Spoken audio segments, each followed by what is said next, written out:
Ettemõte.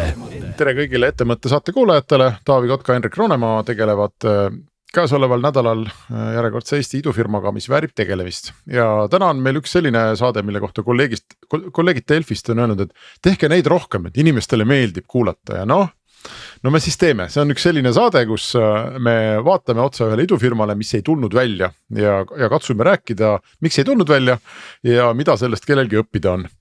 Ja see idufirma nimi on Quota ja selle endine, ma ei tea, peab ütlema siis endine juht, endine kaasasutaja Rain Vääna on meie tänane külaline. Tere Rain. Tere. Tere Taavi.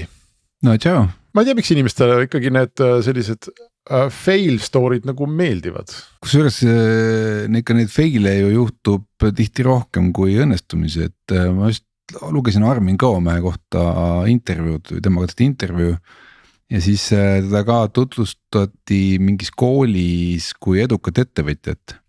Siis ta pulli pärast kirjutas üles paberi peale kõik, mis tal on hästi läinud ja kõik, mis tal on pekki läinud.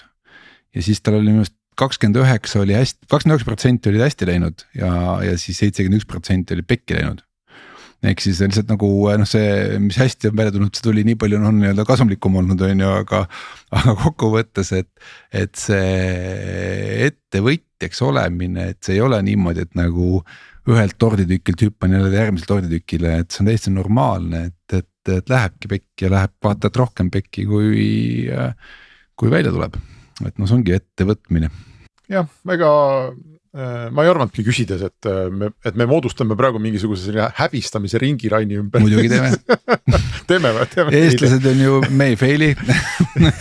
Vaat ja seda tunnistamine on raskem. Ma teen hästi kiire kuupäevalise kokkuvõtte Quotast ja siis anname Rainile sõna. 2021 asutati, 2022 kaasas 1,5 miljonit seemneraha, et luua globaalne standard materjalide taaskasutusest tekkivad CO2 kokkuhoiu valideerimiseks ja sellega kauplemiseks. Raha pani Change Ventures, Wise Guys, Lemonade Stand ja veel teisedki.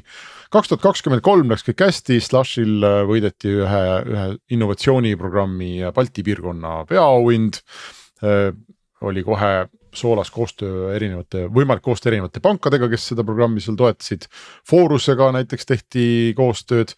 2024 lõpp tuli uudis, et ettevõte läks saneerida jõuti napilt kuu aega, kui ma dokumente õigesti lugesin ja 2025 jaanuaris esitas siis Quota ise kohtule pankroti avalduse. Ja ma arvan, et 2025 veebruar kirjutasin ma Rainile, et teeme saate ja siis Rain ütles kogu aeg, et tõmbame veel otsi kokku, seedin ise läbi, analüüsin ise ja siis nüüd me oleme jõudnud nii kaugele, et me saame sellest rääkida. Oled sa nüüd siis lõpetanud, Rain, selle nii-öelda Quotaga või oled sa rahu teinud sellega? Rahu ilmselt päris kunagi ei saagi, aga lihtsalt, et ära leppinud olukorraga, et nüüd on nii. Ja protsess ju käib veel natukene edasi, et pankroti protsess veel käib ja kas see läheb mõned kuud või pisut kauem ei tea, aga et selles ma olen osaline, nii et mul kogu aeg on väike meeltuletus olemas oma ajaloost. Mina küsiks kohe selle küsimuse ära, et see on samal Arminile viidates, et tal on väga palju nendest äridest on nii-öelda alles või nii-öelda tiksub või nagu kuidagi ei ole seda joont tõmmatud, et nüüd ei tulnud päris see, mis tahtsime, aga kinni ka ei pane. Et sina tegid selle ikkagi väga konkreetselt ära, et miks sa ei teinud seda varianti, et aga ma ei tea, jätkan kas või ühe mehe firmana või ütleme niimoodi, et põlve otsas sudin edasi, et mida väga paljud ettevõtjad teevad, eks, et nad ei tapa ära seda lasta, et lasta siis seal olla, et sul oli väga konkreetne see otsus, et miks nii? Ettemõte. Roonemaa ja Kotka idupodcast. Henrik Roonemaa ja Taavi Kotka räägivad igal kolmapäeval sellest, kuidas Eesti 1000 korda suuremaks teha. Ettemõte.